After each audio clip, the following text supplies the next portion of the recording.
The Barley Timer Sowing project is a project run by the Upper North Farming Systems Group and funded by South Australian Grains Industry Trust, or otherwise known as SAGIT. It ran over 3 years from 2019 to 2022, and the aim of this trial was to investigate the time of sowing for individual barley cultivars with different maturities in the low rainfall zone of the Upper North.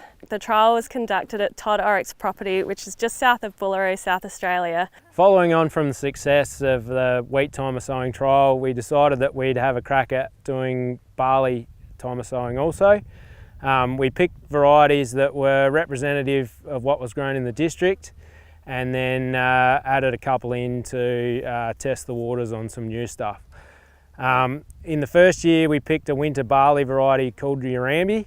This was clearly not suited to our area, so it epically failed. So the following 2 years we went back with a couple of different barley varieties that were better suited. Selecting the right genotypes for the right season may enable farmers in the Upper North to maximise their pour while optimising length of season and reducing the risk of severe frost and heat events. It may also enable farmers to establish crops early, increasing weed competition or providing opportunities for dual use with early grazing. This trial assessed 5 varieties of barley, 3 time of sowings, looking at early April, mid-May and mid-June as the main sowing dates. This trial looked at comparing time of flowering and yield, including quality and screenings. All 3 years we tried to do the same assessments to keep the consistency in the data. This included looking at growth stages every few weeks and taking record of those. We also looked at flowering timings. We did biomass cuts, so took 4 50-metre samples in each plot. We did the fresh weights of those and then dried them and then did the dry weights of those. We also looked at any frost damage. Luckily we had weather stations quite close, so we were able to monitor when there was potentially a frost event and what effect this had, particularly on the flowering timing of each variety across the 3 times of sowing as well. At the end of the season, the varieties were repped and then grain quality testing was done on each of the varieties and in all 3 times of sowing. The results at the end of the year were all analysed and then summarised in a report. So in 2019 there were 3 times of sowing. Time of sowing 1 was the 13th of April and this was artificially watered up. Time of sowing 2 was sown on the 14th of May and time of sowing 3 was sown on the 31st of May. The trial was sown with 4 replicates in a complete randomised block design with the UNFS plot seeder. In 2019, the following varieties were sown: Spartacus, Fathom, Maximus, Banks and Urambi. 2019 probably provided our best results in regards to the heat and frost events. In 2019 we had 20 days below 0 and then several days over 35. During the main flowering and filling time of year. The results showed that time of sowing 2, which was sown in mid-May, had the most frost damage due to flowering coinciding with a frost event. The first time of sowing, which was sown in mid-April, had the best overall biomass and grain yield, results due to the extreme dry finish. Spartacus, Fathom, Maximus and Banks in time of sowing 1 had the highest biomass, and the highest yielding varieties were Maximus, Spartacus and Fathom, all sown at time of sowing 1, which was sown in mid-April. In 2020, the trial was sown in the same way as 2019, except it only had 3 replicates. Again, there were 3 times of sowing, including time of sowing 1 on the 14th of April, time of sowing 2 on the 9th of May, and time of sowing 3 on the 27th of May. The varieties that we used were Planet, Leabrook, Maximus, Laperouse and Spartacus. Leabrook consistently had the higher biomass in time of sowing 1 and time of sowing 2.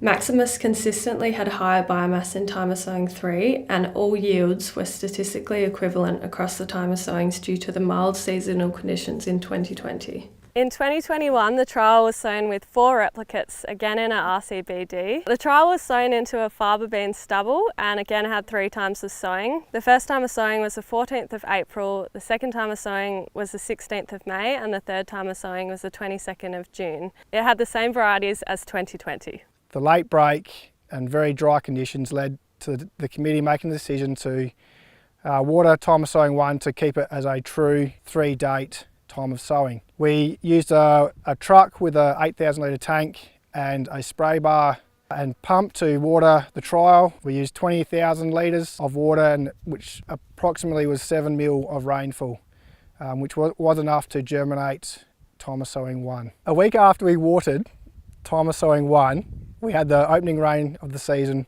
which was enough to germinate time of sowing 2 and 3. 2020 and 2021 didn't have as many frost events. We're a little bit higher in elevation where the trial was at that point. But we did get some severe weather towards the end of the year, closer to harvest, so there was some head loss amongst the varieties as well, which was noticed at harvest time. In 2021, the Variety Planet numerically recorded the highest yields of all the varieties and across all times of sowing.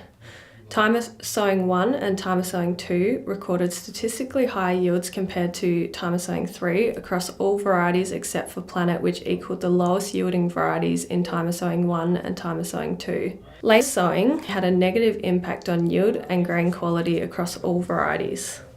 This trial and other trials have also shown that it is a better option for late planting compared to wheat, typically if feed grain prices are suitable. The early April to mid-May planting has various benefits, such as producing higher yields, lower protein levels and larger grain size, often meaning it is likely to achieve malt quality. Late sowing, which is mid-May onwards, often led to maturing in dry hot weather, which reduced yield, grain size and malting quality. Time of sowing 3 in all 3 years of the project had reduced grain yield between 0.5 to 1 tonnes per hectare for most varieties. Across all 3 years of this project, earlier time of sowings produced the highest grain yields. However, seasonal conditions for each year were very diverse. Therefore, decision making from this project should be treated with caution. So probably the highlights of the barley time of sowing trial I found was good to watch the differences between the different plant structure and how they performed at different times of sowing. We probably have adopted some of the findings of the trial work on our own farm, particularly went to Maximus instead of Spartacus, and we've moved away from Fathom barley and sticking to Maximus as just to keep things simple. Typically the high marsh types in the upper north region have been highly successful and highly yielding. They've been really good gross margin getters, and that plant type seems to do really well in our environment. Out of the time of sowing trial, we probably found that sowing the Maximus and Spartacus types earlier is certainly been beneficial. And then especially in terms of lodging and plant height. Another highlight to the trial was watching the weed competitiveness of each variety and how they outcompeted the weeds. Certainly the more erect high marsh types were less competitive, and obviously the ones that sprawled out along the ground and provided a lot more cover, helped suppress the weeds a lot more, so that certainly was good to watch. In the upper north region, we quite often get hit with a late, harsh, hot spring. It's certainly good to see the time of sowings and how they performed in terms of heat stress.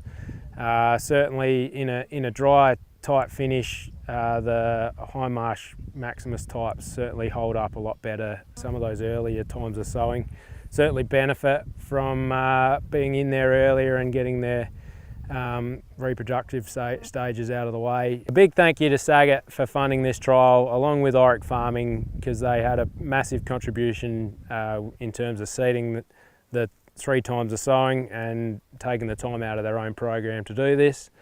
And also Ag Extra and SADI for their work in terms of measurements and harvesting. Upper North Farming Systems is a farming systems group in the upper north regions of South Australia.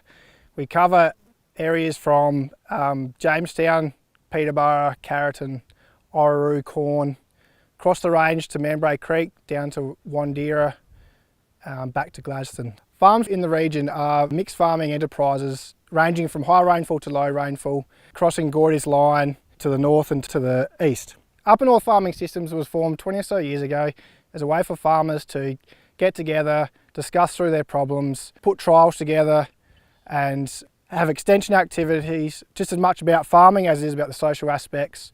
Most times, a problem for me is a problem for my neighbour, and a problem for his neighbour and a problem for his neighbour. We would like to thank seed suppliers AGT, Intergrain and SeedNet for providing seed for this trial. Thank you to SAGIT. The research was possible due to the investment from SAGIT. We'd also like to thank Todd and Brooke Orick from the Orick family for providing the wonderful site, the trial sowing management and all the support provided.